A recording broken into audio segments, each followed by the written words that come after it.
بتحكي صاحبة القصة وبتقول إنها كانت على طول بتبقى شايفاه، على طول كان تعبان ومجهد وشكله مش طبيعي.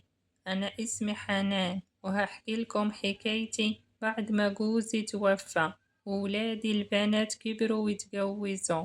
عشت أنا وابني شاب في البيت لوحدنا، لكن الولد كان بيتصرف تصرفات مش مظبوطة، وهو كان له واحد صاحبه كان بيجيله البيت.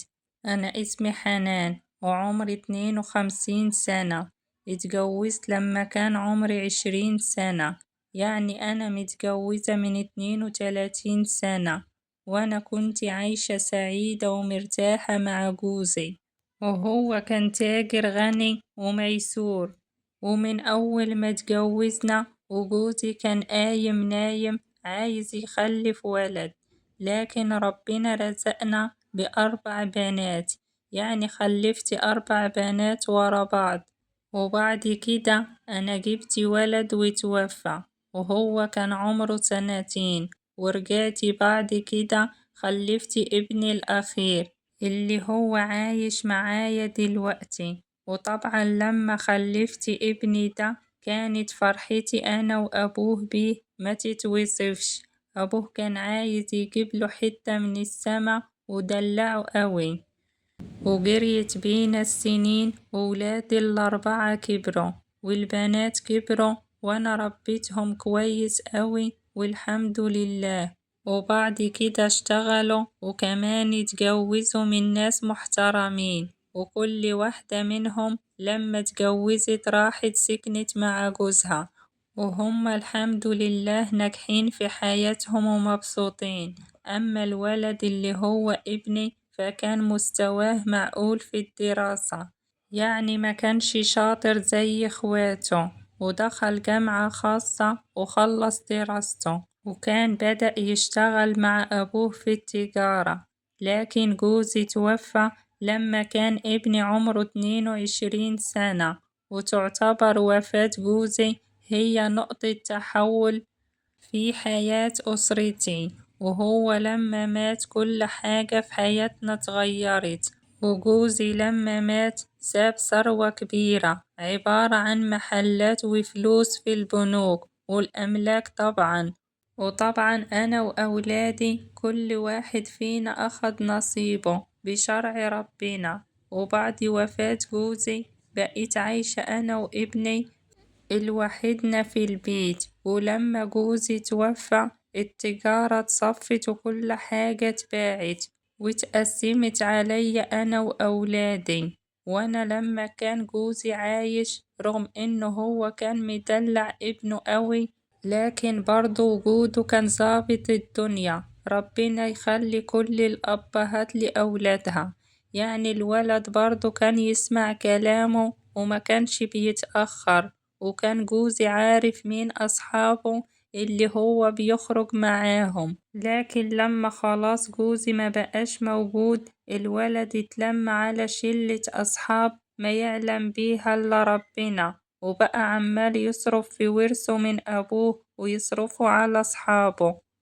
ويضيع الفلوس يمين وشمال. وكل لما كنت بوجهه وأقوله إنه ده غلط وبلاش يعمل كده كان بيقولي أنا حر أعمل اللي أنا عايزه، ومحدش ليه حاجة عندي، ومحدش يقولي أعمل إيه ومعملش إيه. أنا كبير وعارف أنا بعمل إيه. وطبعا زي ما انتم عارفين الصاحب ساحب، وفي ظرف 2 سنين بس كان الولد صرف كل فلوسه، يعني رصيده اللي في البنك وكل اللي كان عنده صرفه، وكمان باع أملاكه، وهو ما كانش بيقولي هو بيصرف ايه ولا بيبيع ايه. أنا كنت بعرف كل حاجة من برا إنه صرف كذا أو باع كذا، وياما أنا نصحته وخليت إخواته يتكلموا معاه وينصحوه، ما كانش بيصلح من نفسه ولا حاجة بتتغير. وبعد لما خلص فلوسه هو بدأ كمان يطلب مني فلوس، وأنا طبعا كان عندي ورث من جوزي، ومرة كنت بديله و10 لأ، يعني ساعات كتير ما كنتش بديله، وأنا كنت مستغربة أوي هو صرف فلوسه في إيه، وإزاي يضيع كل ده في سنتين 2 بس. أنا كنت على طول ببقى شايفاه والحال اتدهور بيه، وكمان كان قصادي على طول في النازل، وعلى طول كده زي ما يكون تعبان ومجهد وشكله مش طبيعي.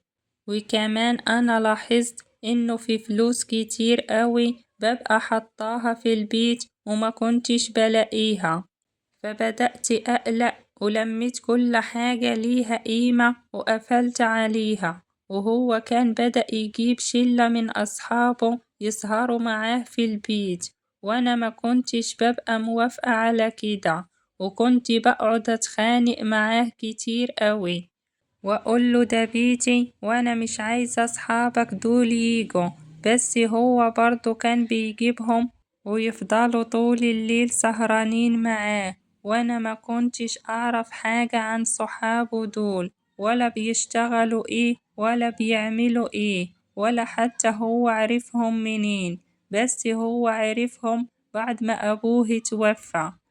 وأنا كنت بدخل أنام وأسيبه هو وأصحابه سهرانين، وكنت بعمل لهم العشاء، لكن بعد ما كنت بتعشى كنت بحس كده كأني عايزة أنام على طول، وأدخل على السرير وأنام، وكنت بحلم بأحلام غريبة أوي، لدرجة إني شكيت إنه العشاء أو الأكل محطوط فيه حاجة. وعشان أتأكد في يوم أنا مكلتش ودخلت أنام وكنت لسه صاحية في أوضتي، سمعت ابني هو وصاحبه بيتكلموا، وبعد كده دخل عندي الأوضة، وأنا فهمت ابني بيسيب صاحبه يعمل إيه عشان هو يديله الحاجة اللي بياخدها.